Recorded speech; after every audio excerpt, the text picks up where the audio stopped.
तो राजीव, अब आपसे सवाल इस बार, भाई पिछली बार तो 15 जनवरी के दिन लालू और तेजस्वी के साथ दही चिवड़ा खाते नजर आए थे। इस बार क्या होने वाला है?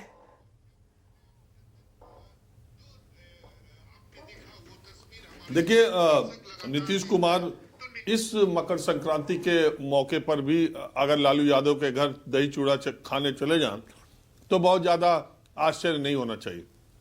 पिछले 10 साल में 5 बार पलटी मार चुके हैं नीतीश कुमार, और मौजूदा हालात में इंडिया गठबंधन के बहुत सारे नेता इस बात को कहते हैं कि 1 साल पहले की घटना आप याद कीजिए। अगर नीतीश कुमार जिस तरीके से इंडिया गठबंधन के साथ थे, अगर इंडिया गठबंधन का संयोजक उन्हें बना दिया जाता या कोई पद और पूरा वही चले जाते एनडीए में, तो जो 100 सीटें इंडिया गठबंधन को आई हैं वो 100 का भी क्या होता, वो भगवान ही मालिक है।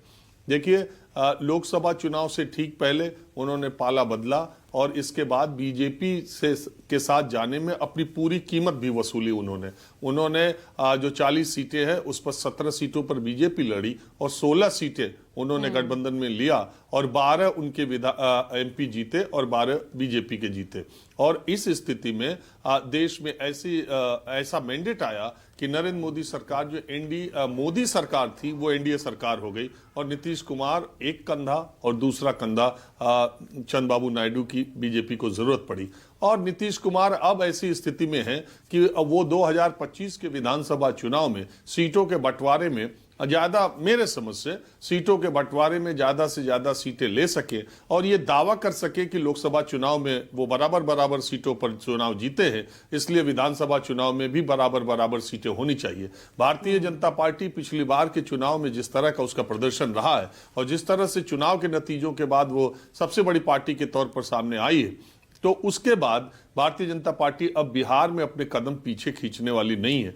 बिहार में वो निश्चित तौर पर अब बहुत बड़े सीटों के पैमाने पर वो चुनाव लड़ेगी। और अमित शाह का बयान, गृह मंत्री का कोई ऐसा बयान नहीं है जो सोचा समझा नहीं है। उन्होंने जो पार्लियामेंट्री बोर्ड की बात की, उससे ये बात साफ है कि उन्होंने भारतीय जनता पार्टी के चेहरे की बात की। उन्होंने ये इशारा किया कि भारतीय जनता पार्टी सरकार बनाने जा रही है। अभी 25 दिसंबर को अटल जी के जन्मदिन के मौके पर वहां के उप मुख्यमंत्री विजय सिन्हा जी ने सार्वजनिक तौर पर ऐलान किया कि अटल जी का सपना तभी पूरा होगा जब बिहार में बीजेपी की अपनी सरकार बनेगी। बाद में थोड़ा नाराजगी की बातें जब आई तो उन्होंने सफाई भले दी हो।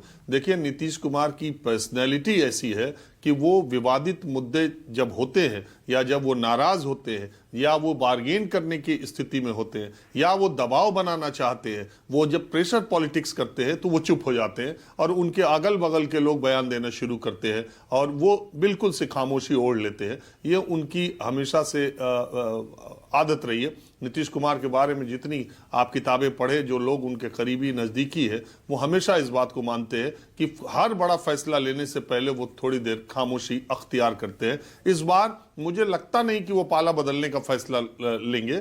केंद्र की सरकार भी उनके समर्थन से चल रही है, तो उसकी जितनी कीमत वसूल सकते हैं नीतीश कुमार उतनी वसूलने की कोशिश करेंगे। ठीक है राजीव। तो राजीव, यहां पर हम देख रहे हैं, यहां पर एनडीए गठबंधन ये बताने की कोशिश में है भाई सब कुछ ठीक ठाक है, कहीं नहीं जा रहे नीतीश, क्लियर भी नहीं कर रहे हैं कि नीतीश कुमार के नेतृत्व में ही चुनाव लड़ा जाएगा, एनडीए मजबूती से लड़ेगा, ये जरूर कहा जा रहा है। उधर कंचना यादव कह रही है कि दरवाजे बंद है नीतीश के लिए। तो माहौल खामखा का यहां पर बन रहा है क्या?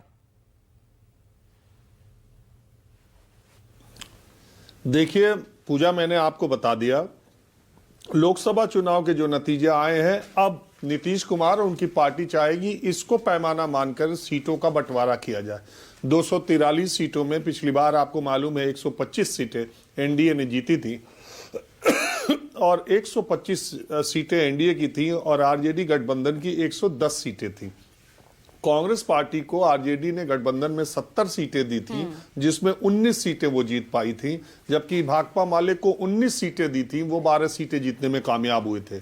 कांग्रेस वहां कमजोर कड़ी हुई, ज्यादा सीटों को उनको देने का खामियाजा आरजेडी को भुगतना पड़ा। 70 सीटों में सिर्फ 19 सीटें वो जीत पाई थी। तो इसलिए आरजेडी और बीजेपी में 1 सीट का फर्क था।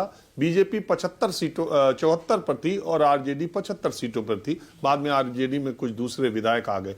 तो अब कहने की बात यह है 43 सीटों पर जेडीयू थी। अब भारतीय जनता पार्टी जो 2025 का चुनाव लड़ेगी, हालांकि उसका नेतृत्व और रणनीतिकार अभी दिल्ली के चुनाव में लगे हुए हैं, इससे फारिग होते ही जब वो बिहार के चुनाव पर लगेंगे, तो मेरा दावा है कि भारतीय जनता पार्टी अब 2020 के विधानसभा चुनाव के प्रदर्शन को आधार मान के ही 25 के सीटों का बंटवारा करेगी और नीतीश कुमार केंद्र में सत्ता के भागीदार होने के, कंधा होने के, पहिया होने के वजह से ज्यादा सीटों की बात, मुझे यही दंगल, यही कुश्ती दिखाई देती है। मौजूदा जो अभी चुप्पी है, मौजूदा जो अमित शाह का बयान है, इसके बाद जो बिहार में राजनीतिक घटनाक्रम उपजा है।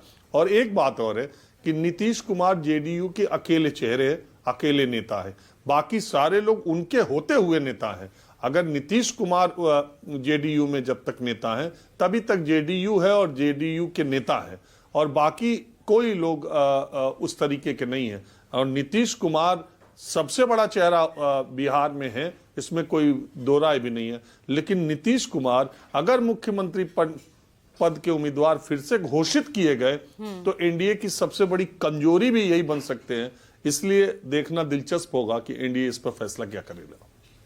ठीक है, तो उसी कमजोरी को यहां भापा जा रहा है और इसीलिए तमाम बयान सामने आ रहे हैं और इसीलिए आज चर्चा का केंद्र बने हुए नीतीश कुमार।